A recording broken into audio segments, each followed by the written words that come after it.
days in the deep. Y'all don't hear it. Y'all don't understand what I'm saying. We talk about miracles. That's a miracle. He lived in the deep for several days, and then God delivered him out of the deep on dry land. Another time when the storm overtook him in another ship, before he came, the angel visited. Before the storm came, the angel visited Paul and said, Paul, don't even worry about nothing. Tell everybody on the boat, stay on the ship. We're going to make our destiny. Tell somebody next to you, stay on board. Stay on board. I know this is cutting hard to some folk, but stay on board. We're going to make our destiny. He stood between so many of his patriots and the soldiers, he stood between them and utter destruction until he got them where he wanted them to be.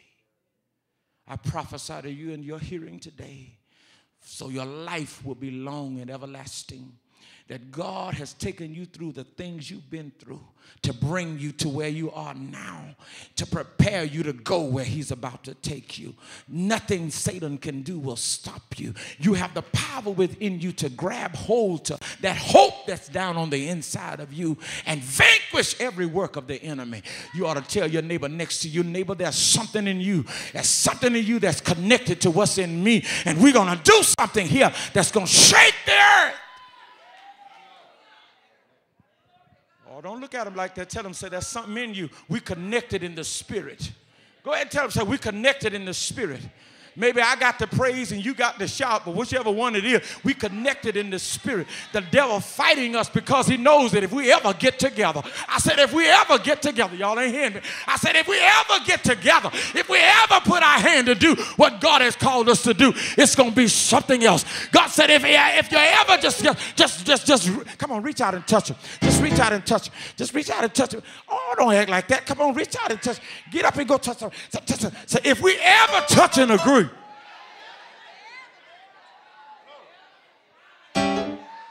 tell somebody the devil in trouble. Look at somebody and say, my storm may not be what your storm is, but mine is just as dangerous. Hallelujah. Look at your neighbor and tell them, say, the devil thought he had you hooked up, but God said, I'm going to bring you out. He thought he had Israel hooked up. 400 years in bondage. But when Moses touched and agreed with Israel, something began to happen. And Pharaoh had to turn loose his hold. When the people of God begin to pray and agree in the spirit, the devil's going to have to turn his hold loose. I don't know about you, but I'm going to pray for drug addicts until somebody gets free.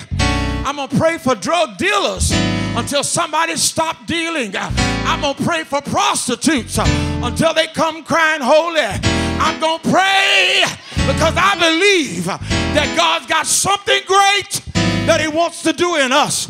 Stand on your feet all over this place.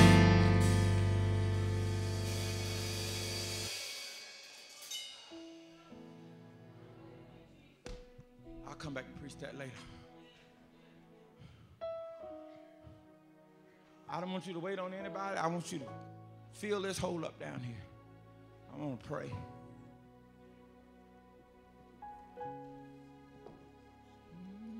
There's a flow